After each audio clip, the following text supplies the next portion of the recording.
विशाल, वक्त हो गया 5 बजे की तमाम अहम और बड़ी खबरों का, जिस पर करेंगे नजर। लेकिन उससे पहले नजर इस वक्त की हेडलाइंस पर।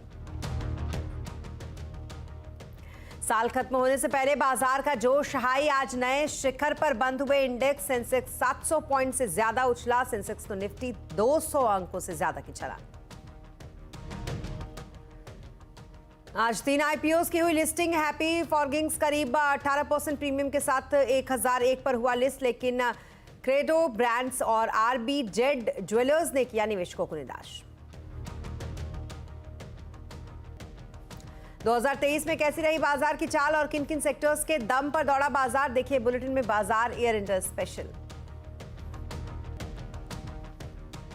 राम मंदिर को लेकर कांग्रेस नेता सैम पित्रोदा का बयान, कहा मंदिर नहीं होना चाहिए मुख्य मुद्दा, राम मंदिर की जगह महंगाई बेरोजगारी पर हो बात।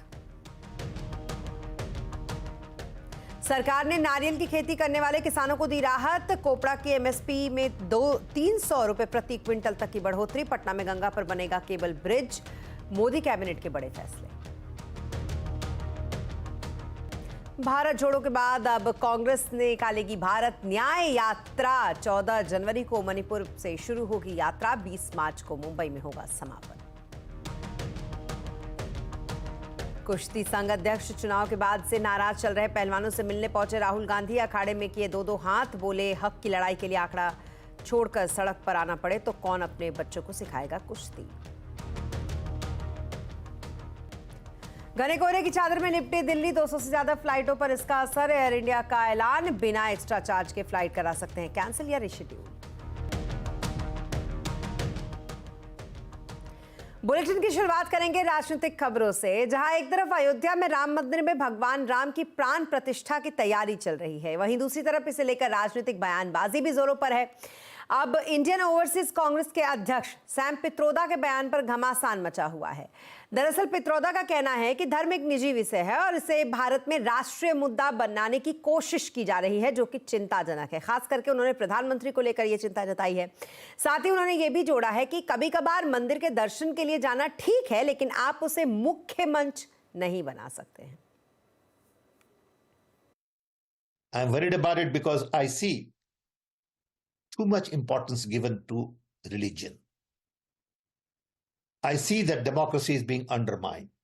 National agenda should focus on education, employment, growth, economy, inflation, health, environment, pollution. उसकी तो बात होती नहीं है। बात होती है हिंदू टेंपल की, बात होती है राम भगवान की। This is not how you build a modern nation. तो वहीं ऑल इंडिया हिंदू महासभा के राष्ट्रीय अध्यक्ष स्वामी चक्रपाणी महाराज ने सैम पित्रोदा को उनके बयान के लिए निशाना साधा। कांग्रेस की तो शासनकाल कितने वर्षों तक रही, उसमें तो कोई समस्या का समाधान हुआ नहीं। आखिर कितने बेरोजगारों को रोजगार दिया। और जो राम मंदिर है, वो राम मंदिर आस्था, लोगों की धार्मिक स्वाभिमान का प्रश्न है। इस देश की पहचान भगवान श्री राम से है। इस बात को आप कैसे समझ सकते हो, जो व्यक्ति जिसकी पार्टी खुद भगवान श्री राम को काल्पनिक कह रही है। तो ये ठीक है, आपके लिए कोई महत्व नहीं रख सकता है, लेकिन इस देश के लिए महत्वपूर्ण है। और इधर भारत जोड़ो यात्रा के बाद अब कांग्रेस ने दूसरी यात्रा निकालने की घोषणा कर दी है। इस यात्रा को कांग्रेस ने भारत न्याय यात्रा का नाम दिया है। इस यात्रा की शुरुआत 14 जनवरी से होगी, जो कि 20 मार्च तक चलेगी। मणिपुर से मुंबई तक होने वाली इस यात्रा में कांग्रेस 6200 किलोमीटर की दूरी तय करेगी। यात्रा में बस का इस्तेमाल किया जाएगा, जिसके जरिए 14 राज्यों के 85 जिलों को कवर किया जाएगा। इसके अलावा यात्रा में शामिल नेता समय समय पर कुछ देर पैदल भी चलेंगे। इस यात्रा को कांग्रेस अध्यक्ष मल्लिकार्जुन खड़गे हरी झंडी दिखाकर रवाना करेंगे और एक बार फिर ये यात्रा की वजह से कांग्रेस चर्चाओं में है। All India Congress Committee has decided to hold a Bharat Nyaya Yatra from January 14 to March 20th from Manipur to Mumbai. January 14 to March 20th from Manipur to Mumbai. भारतीय कुश्ती संघ और पहलवानों की खींचतान के बीच कांग्रेस नेता राहुल गांधी वीरेंद्र अखाड़ा पहुंचे। हरियाणा के गांव छारा के वीरेंद्र अखाड़े से दीपक और बजरंग पुनिया ने कुश्ती की शुरुआत की थी।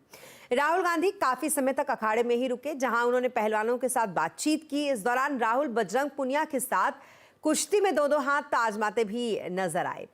राहुल गांधी ने कुछ तस्वीरें इससे अपनी सोशल मीडिया हैंडल पर यहां से शेयर की हैं, पोस्ट किया और लिखा है कि अपने अखाड़े की लड़ाई छोड़कर अगर इन खिलाड़ियों को अपने हक और न्याय की लड़ाई सड़कों पर लड़नी पड़े तो कौन अपने बच्चों को ये राह चुनने के लिए प्रोत्साहित करेगा। आपको बता दें कि पहलवानों और WFI की लड़ाई लंबे समय से जारी है और हाल ही में संजय सिंह को अध्यक्ष बनाने की बात पर नाराज साक्षी मलिक ने कुश्ती से संन्यास लेने और बजरंग पुनिया, विनेश फोगाट ने अवार्ड सरकार को वापस लौटाने का फैसला किया है, जिसके बाद आज राहुल गांधी इनसे मिलने के लिए वहां पहुंचे। 2024 में आम चुनाव होंगे तो क्या कहता है अभी देश का मिजाज। 543 सीटों का सर्वे और आंकड़ों का विश्लेषण आज आवाज अड्डा में इसी पर करेंगे बड़ी चर्चा शाम 7:57 पर। और अब बात प्रधानमंत्री नरेंद्र मोदी की, जिन्होंने आज विकसित भारत संकल्प यात्रा के लाभार्थियों से वीडियो कॉन्फ्रेंसिंग के जरिए संवाद किया। इस दौरान केंद्रीय मंत्री, सांसद, विधायक, स्थानीय प्रतिनिधि भी वहां पर मौजूद रहे। इस कार्यक्रम में देश भर से विकसित भारत संकल्प यात्रा के हजारों लाभार्थी शामिल हुए हैं। पीएम मोदी ने कहा कि विकसित भारत यात्रा दूर दूर तक पहुंच रही है और लोगों को इससे जोड़ रही है। गांव गांव में एक बहुत बड़ा विकास का महोत्सव चल रहा है। विकसित भारत संकल्प यात्रा को शुरू हुए अभी 50 दिन भी नहीं हुए हैं, लेकिन ये यात्रा अब तक लाखों गांवों तक पहुंच चुकी है। ये अपने आप में एक रिकॉर्ड है। विकसित भारत संकल्प यात्रा का ध्येय उस व्यक्ति तक पहुंचने का है जो किसी कारणवश भारत सरकार की योजनाओं से वंचित रहा है। जम्मू कश्मीर के पुंछ में हुए आतंकी हमले के बाद रक्षा मंत्री राजनाथ सिंह आज राज्य के दौरे पर पहुंचे। उन्होंने अधिकारियों के साथ बैठक की और घटनास्थल का निरीक्षण भी किया। इसके अलावा आतंकियों के खिलाफ जारी ऑपरेशन की समीक्षा की। रक्षा मंत्री के साथ सेना प्रमुख मनोज पांडे भी मौजूद रहे। रजौड़ी में राजनाथ सिंह ने कहा कि देश और सरकार सेना के साथ है। सुरक्षा में किसी तरीके की चूक ना हो, इसके लिए हमें और सजग रहने की जरूरत है। सिक्योरिटी और इंटेलिजेंस एजेंसी दोनों ही महत्वपूर्ण भूमिका निभाते हैं और लगातार उनके द्वारा भी यह प्रयत्न जारी है कि यह उनकी यह भूमिका और भविष्य में ज्यादा इफेक्टिव हो। उसके लिए जो भी शासन की तरफ से सहयोग की आवश्यकता है अथवा भविष्य में भी जो शासन के सहयोग की आवश्यकता पड़ेगी, उसके लिए हम सरकार का खजाना पूरी तरह से खुला हुआ है। लेकिन मैं यह भी मानता हूं कि इस प्रकार की घटनाओं को टेकन फॉर ग्रांटेड नहीं लिया जा सकता है। हमें और सजग रहने की आवश्यकता है। और राजनीतिक खबरों के बाद अब बात करेंगे बाजार की। और बाजार जहां आज भी बुल्स का जोश काफी हाई रहा, यहां पर रिकॉर्ड हाई देखा गया। सेंसेक्स, निफ्टी बैंक सभी ने आज रिकॉर्ड ऊंचाई को छुआ है। सेंसेक्स की अगर बात करें तो 702 अंक चढ़कर ये 72,038 पर बंद हुआ, तो वहीं निफ्टी 213 अंक चढ़कर 21,655 पर बंद हुआ। सुमित से जानते हैं मार्केट का पूरा एक्शन। सुमित, बताएं जरा क्या कुछ अहम पहलू रहे आज, बाजार के हाइलाइट्स क्या क्या रहे? देखिए, जोरदार तेजी के अंदर बाजार ऑलरेडी कामकाज कर रहा है। 72,000 के पार सेंसेक्स पहुंच गया। एक नए रिकॉर्ड स्तरों पर निफ्टी सेंसेक्स पहुंचता हुआ दिखाई पड़ा। मिड कैप में खरीदारी, स्मॉल कैप में खरीदारी और साथ ही साथ सबसे इंटरेस्टिंग पार्ट की आज बैंक्स चलते हुए दिखाई पड़े। बैंक्स में भी HDFC बैंक जो कि आज फ्रंट सीट पे था, PSU बैंकिंग में खरीदारी थी, IT पार्टिसिपेट कर रहा था, मेटल में खरीदारी थी, ऑटो में खरीदारी थी और एक सेक्टर स्पेसिफिक अपमूव मार्केट के अंदर कंटिन्यू है। और ये पूरा साल 20% के गेन के साथ साल जो बाजार है वो खत्म करता हुआ दिखाई पड़ रहा था। ब्रॉडर बेस मार्केट्स में खरीदारी जारी है और आज की तेजी में बैंक का एक स्ट्रॉन्ग परफॉर्मेंस आता हुआ दिखाई पड़ा है। जी, और सेक्टर स्पेसिफिक बात करें तो आज कौन से सेक्टर्स और शेयर में सबसे ज्यादा एक्शन देखने को मिला सुमित? देखिए, अगर सेक्टर स्पेसिफिक या स्टॉक स्पेसिफिक देखा जाए तो आज निफ्टी के टॉप गेनर में आपको दिखाई पड़ेगा अल्ट्राटेक सीमेंट। एक नोमूरा की रिपोर्ट का इंपैक्ट 4% ऊपर, हिंडाल्को 4.5% ऊपर, बजाज ऑटो 4% ऊपर, जेएसडब्ल्यू स्टील करीब 3% की तेजी यहां देखने को मिली। गिरने वाले शेयरों में एनटीपीसी, ओएनजीसी दबाव में रहे, ब्रिटानिया थोड़ी बहुत बिकवाली में और अदानी इंटरप्राइजेस करीब 3/4% के आसपास गिरावट यहां पर आते हुए दिखाई पड़ी। मिड कैप में एक दिग्गज चले हुए, उसमें हुडको करीब 8% चला, शारदा क्रॉपकेम 6.5%, पॉलीप्लेक्स करीब 5% और पॉली मेडिक्योर करीब 5.5% तेजी यहां पर आते हुए दिखाई पड़ी।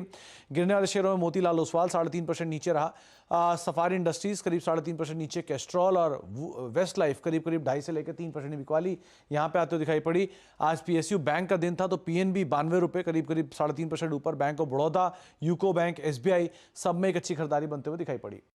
जी, आप बने रहे हमारे साथ सुमित, आगे भी आपसे जुड़ेंगे, लेकिन उससे पहले आपको बता दें कि बाजार में तूफानी रफ्तार जो है वो जारी है और आज भी सेंसेक्स निफ्टी ने नए रिकॉर्ड बनाए हैं। उसका पूरा डिटेल देंगे, लेकिन 2023 में कैसी रही है बाजार की चाल और किन सेक्टर्स के दम पर दौड़ा है आखिरकार बाजार, ये पहले हम आपको बताते हैं। हमारे साथ हमारे रिसर्च एनालिस्ट सुमित मेहरोत्रा लगातार जुड़े हुए हैं।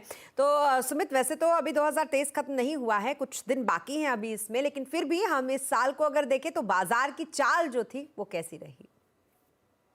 तो 2023 भारतीय बाजारों के लिए एक शानदार साल, जबकि फ्रंटलाइन इंडेक्स में ही आपको करीब 18 से 20% के आसपास के रिटर्न्स आते हुए दिखाई पड़ेंगे। अगर शुरुआत करी जाए फ्रंटलाइन इंडेक्स के साथ तो 19% के आसपास की तेजी रही निफ्टी में, सेंसेक्स करीब 18% का एक अच्छा उछाल देकर गया।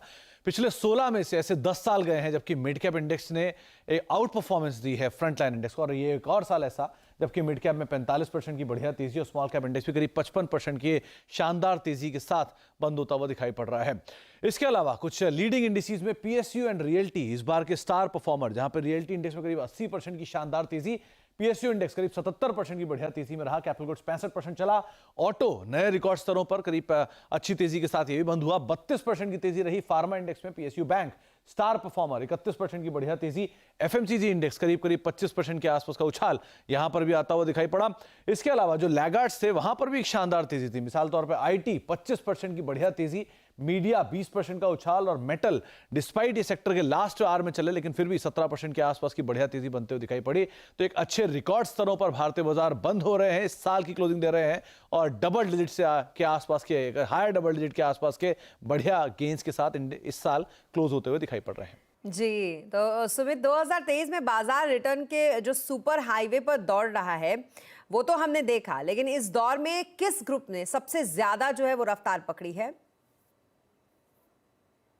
देखिए, ये साल बढ़िया रहा बाजार के लिए और इस बाजार की तेजी में अलग अलग ग्रुप्स की तरफ से एक शानदार प्रदर्शन आता हुआ दिखाई पड़ा। तो शुरुआत करता हूं सबसे पहले उस ग्रुप के साथ जिसने इस बारी सबसे बेहतरीन रिटर्न दिया, वो है मुर्गप्पा ग्रुप। करीब 52% की बढ़िया तेजी इस ग्रुप में आते हुए दिखाई पड़ी, करीब 3.39 लाख करोड़ रुपए के आसपास ग्रुप की मार्केट कैप पहुंचते हुए दिखाई पड़ी। हीरो ग्रुप हालांकि मार्केट कैप में उतना बड़ा नहीं, लेकिन फिर भी 83,000 करोड़ रुपए की मार्केट कैप, 50% का शानदार रिटर्न इस ग्रुप की तरफ से आता हुआ दिखाई पड़ा। बाबा कल्याणी ग्रुप रफली 34% की एक बढ़िया तेजी यहां भी देखने को मिली, 72,000 करोड़ रुपए के आसपास की मार्केट कैप इस ग्रुप की पहुंचते हुए दिखाई पड़ी। टाटा ग्रुप देश का सबसे बड़ा ग्रुप, करीब 27.5 लाख करोड़ की मार्केट कैप, 30% के आसपास का जंप यहां पर भी आता हुआ दिखाई पड़ा। महिंद्रा ग्रुप की तरफ से रफली 4 लाख करोड़ के आसपास की मार्केट कैप पहुंचते हुए दिखाई पड़ रही है और 30% के आसपास की एक अच्छे जंप यहां पर भी मार्केट कैप में देखने को मिला है। हिंदुजा ग्रुप की तरफ से 25% का एक इजाफा आता हुआ दिखाई पड़ा, रफली 2 लाख करोड़ के आसपास की ग्रुप की मार्केट कैप पहुंचते हुए दिखाई पड़ रही है। जेएसडब्ल्यू ग्रुप में रफली 3.25 लाख करोड़, कुछ एक्विजिशंस भी हुए हैं और 20% के आसपास का जंप इस ग्रुप की मार्केट कैप के अंदर आता हुआ दिखाई पड़ा है। बजाज ग्रुप एक नया माइलस्टोन 10 लाख करोड़ का अचीव हुआ, 20% की बढ़िया तेजी इस ग्रुप की तरफ से रही और शानदार प्रदर्शन ग्रुप की कंपनियों की तरफ से आता हुआ दिखाई पड़ा। आईसीआईसीआई ग्रुप करीब 9.25 लाख करोड़ रुपए के आसपास की मार्केट कैप, रफली 13% के आसपास का इजाफा यहां पर भी आता हुआ दिखाई पड़ा। और रिलायंस इंडस्ट्रीज की तरफ से जो रिलायंस ग्रुप है, करीब 19 लाख करोड़ की मार्केट कैप, 11% के आसपास का इजाफा ग्रुप की मार्केट कैप के अंदर इस बार हमने आता हुआ देखा।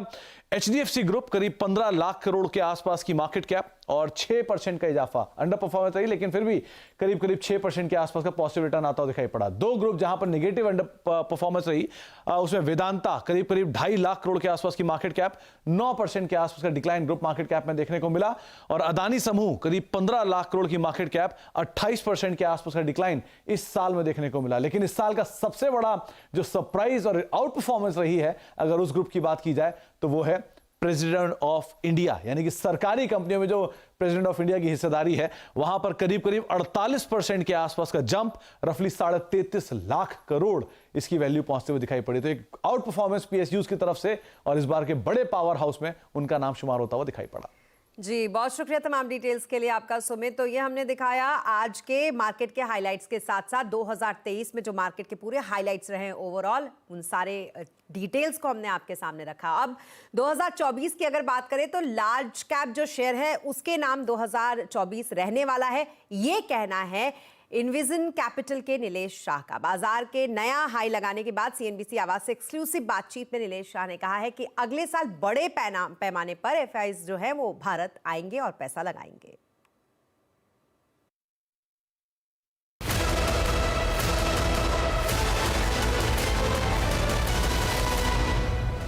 जो लार्ज कैप्स जो है वो एक बहुत ही बढ़िया थीम उभर के आ सकती है, क्योंकि पिछले 12 महीना 18 महीने से लार्ज कैप्स परफॉर्म नहीं कर रहे या अंडर परफॉर्म कर रहे।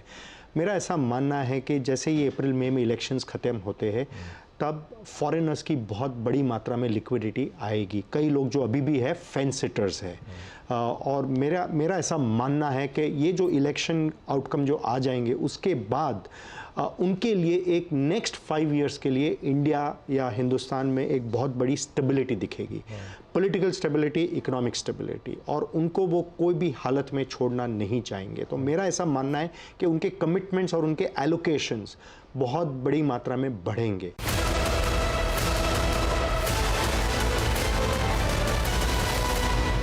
तो मैराथन ट्रेंड्स पीएमएस के सीईओ अतुल सूरी ने 2024 में निवेश के लिए बेहतरीन और बड़ी थीम बताई है। अतुल सूरी ने कहा है कि इंडस्ट्रियल, इंफ्रा, इंजीनियरिंग ये बड़ी थीम है, इनमें बड़ा मुनाफा बन सकता है। 2008 के बाद जो मतलब डॉग सेक्टर रहा है वो है रियल एस्टेट। एक्चुअली 2023 का परसेंटेज वाइज मेरे ख्याल से, मैंने उसके आंकड़े नहीं देखे, but as a percentage highest sectoral gain शायद रियल एस्टेट में होगा। तो इस हिसाब से क्या होता है कि ये सब सेक्टर्स जो हैं ये चलते हैं, ये शायद इतने ग्लैमरस या लाइमलाइट में नहीं आते, बट आप देखेंगे इनके बारे में 6 महीने साल बाद सब बात होगी। बट घूम फिर के जो थीम है वो थीम है इंडस्ट्रियल्स, वो थीम है इंफ्रा, वो थीम है इंजीनियरिंग, और ये सब जो रिलेटेड प्लेज हैं which is domestic facing economy.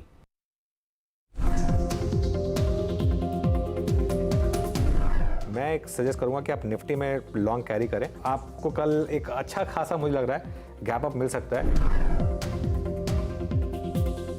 और मुझे ऐसा लग रहा है कि कल शायद आपको वापस एक ऑल टाइम हाई दिख जाए, पॉसिबिलिटी है। मुझे जो लग रहा है ना, आज शायद हम न्यू हाई लगा दें, आज ही ये पॉसिबल लग रहा है मुझे। उसका मैं रीज़न बताता हूँ, क्योंकि आज है महीने का आखिरी बुधवार, और ट्रेंडिंग सीरीज में नॉर्मली जो लास्ट बुधवार होता है वो सबसे बड़ा दिन होता है, नॉर्मली सबसे बड़ा ट्रेंडिंग डे होता है। जो टेक्सचर है 1 step back 2 step forward, 1 step back हमने ले लिया था पिछले हफ्ते, इस हफ्ते 2 स्टेप फॉरवर्ड की तैयारी चल रही है मार्केट में। तो शॉर्ट बिल्कुल ना करें इस मार्केट में, और अगर आपको गलती करनी भी है ना तो लॉन्ग साइड पर करें। हमारा गोल्डन रूल है डिप एंड सिप, मतलब हर डिप पर बाय करना है और अपने सिप को नहीं छेड़ना है इस मार्केट में, और ये मेरे ख्याल से गोल्डन रूल पूरे 2024 में आप दोहराइए, बहुत पैसा बनेगा। ऑल टाइम हाईज यहां पर छूता हुआ।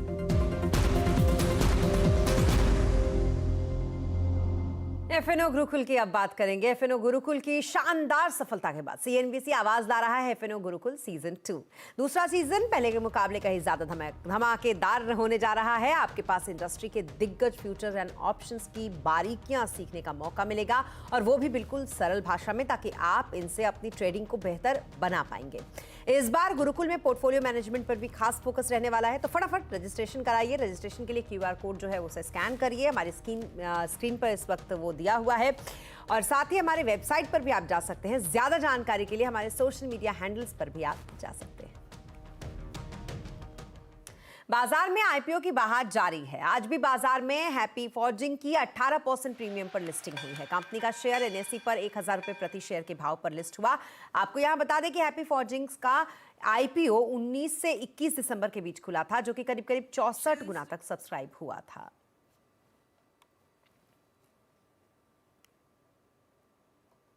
और अब बात डिश टीवी की, जिसमें शेयर होल्डर्स एक्टिविज्म का बड़ा मामला सामने आया है। कंपनी के शेयर होल्डर्स ने पूरे बोर्ड के खिलाफ वोटिंग की है। 4 डायरेक्टर्स की नियुक्ति का प्रस्ताव खारिज कर दिया है। क्या है ये पूरा मामला, ये बताने के लिए हमारे साथ जुड़ रहे हैं यतिन बताएं जरा, डिश टीवी का ये पूरा मामला है क्या?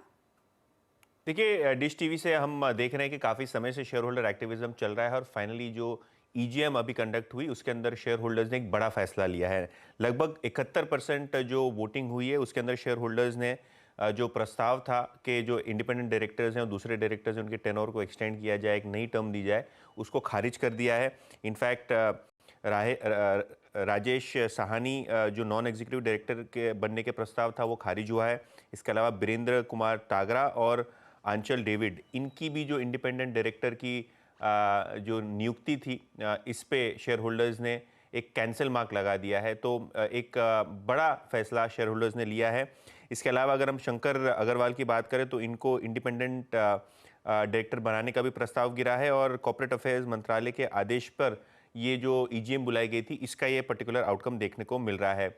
अगर हम डिश टीवी के विवाद की बात करें तो डिश टीवी और येस बैंक के बीच बहुत समय से खींचातानी चल रही थी। येस बैंक ने अपना जो लोन एक्सपोजर है वो जेसी फ्लावर एआरसी को बेच दिया था, जिसके बाद ये कुल मिला के लगभग 25% की शेयर होल्डिंग जो है वो ट्रांसफ़र की गई थी। अगर हम बात करें डिश टीवी मैनेजमेंट तो येस बैंक वहाँ काफ़ी अपनी नाराज़गी ऑन रिकॉर्ड भी बता चुका है और ये पूरा का पूरा मामला जो है वो मिसमैनेजमेंट का बताया जा रहा है, जिसके कारण शेयर होल्डर्स ने कड़ा कदम उठाया है। जी, बहुत शुक्रिया तमाम डिटेल्स के लिए यतिन आपका। और क्रिप्टो करेंसी, जिसकी चर्चा के बीच आरबीआई ने डिजिटल करेंसी की शुरुआत की है। देश के कई बड़े बैंक डिजिटल करेंसी में लेन देन की सुविधा दे रहे हैं। तो आखिर क्या है ये डिजिटल करेंसी और क्यों पड़ी हमें इसकी जरूरत, इस पर कंज्यूमर अड्डा में करेंगे चर्चा शाम 5:57 पर। फिर आपका स्वागत है और अब बात कैबिनेट की बैठक की, जिसमें सरकार ने नारियल की खेती करने वाले किसानों को बड़ी राहत दी है।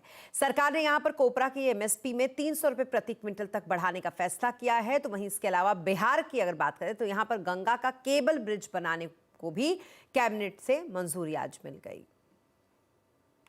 किसानों के आर्थिक हितों को ध्यान में रखते हुए, क्योंकि अगर आप दुनिया भर में देखेंगे तो दुनिया भर में तो कोपरा के दाम गिरे हैं, यानी कि नारियल के गरी के दाम गिरे हैं।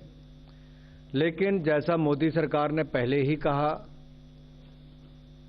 कि लागत प्लस 50% कम से कम देंगे, और मुझे कहते हुए प्रसन्नता है इस बार भी 2023 की तुलना में मिलिंग कोपरा का निर्धारित एमएसपी 300 रुपये प्रति क्विंटल और बाल कोपरा का 250 रुपये प्रति क्विंटल बढ़ाया गया है। और कैबिनेट में और क्या क्या फैसले लिए गए ये जानने के लिए चलते हैं लक्ष्मण जी इस वक्त हमारे साथ हैं उनके पास। लक्ष्मण जी बताएं जरा क्या कुछ फैसले लिए गए आज कैबिनेट की बैठक में। कैबिनेट ने 2 बड़े फैसले लिए हैं। एक फैसला नारियल की खेती करने वाले किसानों के लिए है, जहां कोपरा की एमएसपी बढ़ाई गई है 300 रुपये प्रति क्विंटल तक। कोपरा दरअसल 2 तरह का होता है, इस एक को कहते हैं मिलिंग कोपरा, दूसरे को कहते हैं बॉल कोपरा। तो मिलिंग कोपरा की अभी एमएसपी थी 10,860 रुपये प्रति क्विंटल, उसे बढ़ा करके 11,160 रुपये प्रति क्विंटल करने का फैसला लिया गया है, यानी 300 रुपये प्रति क्विंटल की बढ़ोतरी की गई है। दूसरा होता है बॉल कोपरा, जिसकी अभी एमएसपी थी 11,750 रुपये प्रति क्विंटल, उसमें 250 रुपये प्रति क्विंटल की बढ़ोतरी की गई है, यानी अब एमएसपी हो जाएगी इसमें आपको 12,000 रुपये प्रति क्विंटल। ये इससे नारियल की खेती करने वाले किसानों को बेहतर मुनाफा हो सके, ये सरकार ने सुनिश्चित करने की कोशिश की है। और एक दूसरा फैसला लिया गया है जो बिहार के निवासी हैं उनके लिए, बिहार के दीघा पुल में दीघा से सोनपुर के बीच जो है जो गंगा नदी है उस पर एक 6 लेन केबल ब्रिज बनाने का फैसला लिया गया है। तो बिहार के दीघा से सोनपुर के बीच जो 6 लेन का केबल ब्रिज बनेगा वो गंगा नदी पर बनेगा। ये 4.5 किलोमीटर लंबा होगा और इसकी लागत 3,064 करोड़ रुपए होगी। इससे एक तरह से कहें कि पटना बिहार की राजधानी से बाकी क्षेत्रों को जोड़ने में काफी ज्यादा मददगार साबित होगा ये ब्रिज, और इसे 42 महीने में पूरा कर लिया जाएगा। एक और फैसला, भारत और इटली के बीच माइग्रेशन और मोबिलिटी एग्रीमेंट को मंजूरी दी गई है, ताकि दोनों देशों के बीच जो स्किल्ड वर्कर है, प्रोफेशनल्स हैं, उनके आना जाना आसान हो सकेगा। इस तरह से कई महत्वपूर्ण फैसले कैबिनेट की बैठक में लिए गए। जी बहुत शुक्रिया तमाम डिटेल्स के लिए आपका लक्ष्मण जी। और पूरे उत्तर भारत समेत जम्मू कश्मीर से लेकर पंजाब, हरियाणा, दिल्ली तक घने कोहरे की चादर इस वक्त बिछी हुई है। दिल्ली में कोहरे का आलम यह है कि सड़कों पर गाड़ियों की रफ्तार धीमी हो गई है। अधिकतर इलाकों में विजिबिलिटी 50 मीटर से भी कम दर्ज की गई है। मौसम विभाग ने आने वाले दिनों में घना कोहरा बने रहने की संभावना भी जताई है। ज्यादा जानकारी के लिए हमारे साथ रोहन जुड़ गए हैं। रोहन, बताएं जरा, क्या है मौसम का हाल? जी, इस वक्त अगर हम बात करें तो पूरी दिल्ली में ही घने कोहरे की चादर है। आज पूरे दिन ही हम कह सकते हैं कि इसी तरह की स्थिति रही। सूर्य के दर्शन बिल्कुल ही नहीं हुए, विजिबिलिटी बहुत कम रही। अगर हम आईजीआई एयरपोर्ट की बात करें तो इस वक्त जो विजिबिलिटी है वो 175 मीटर है। सफदरजंग में तो 50 मीटर के लगभग पहुंच गई है और इसका असर चाहे वो फ्लाइट्स का मूवमेंट हो उस पर या फिर ट्रेनों का मूवमेंट हो उस पर भी रहा है। फ्लाइट्स की अगर हम बात करें, कुल मिला के इस वक्त आईजीआई एयरपोर्ट पर 200 से ज्यादा फ्लाइट्स ऐसी हैं जो देरी से चल रही हैं। 4 फ्लाइट्स ऐसी हैं जिनको कि जयपुर डाइवर्ट करना पड़ा। ऐसे बहुत सारे यात्री जो हैं सोशल मीडिया पर कंप्लेन कर रहे हैं कि उन्हें पहुंचना तो था दिल्ली लेकिन पहुंच गए जयपुर। इसी तरह से अंतर्राष्ट्रीय फ्लाइट्स की बात करें तो करीब 40 ऐसे फ्लाइट्स हैं जो कि देरी से चल रहे हैं। और जो दिल्ली एयरपोर्ट की तरफ से एक एडवाइजरी दी गई है उसमें ये कहा गया है कि यात्री घर से निकलने से पहले एक बार फ्लाइट की जानकारी ले लें, उसके बाद ही निकलें। आज एयर इंडिया ने भी एक सर्विस शुरू की फॉग केयर करके। उन्होंने कहा कि अगर फॉग की वजह से आपकी फ्लाइट देरी होती है या कैंसिल हो जाती है तो वो पूरा पैसा जो है वो बिना किसी अतिरिक्त उसके वो कैंसिल कर सकते हैं या रीशेड्यूल कर सकते हैं। बहरहाल मौसम विभाग की तरफ से आने वाले दिनों में कोई राहत की बात नहीं है क्योंकि टेम्परेचर और डिप होने की संभावना है और अगले 3-4 दिन ऐसे रहेंगे जब ये जो कोहरे की स्थिति है ये बने रहने की जो है उम्मीद है। जी, बहुत शुक्रिया तमाम डिटेल्स के लिए आपका रोहन। और इसी के साथ इस बुलेटिन में फिलहाल इतना ही, लेकिन खबरों पर लगातार अपडेट के लिए आप बने रहें CNBC आवाज के साथ।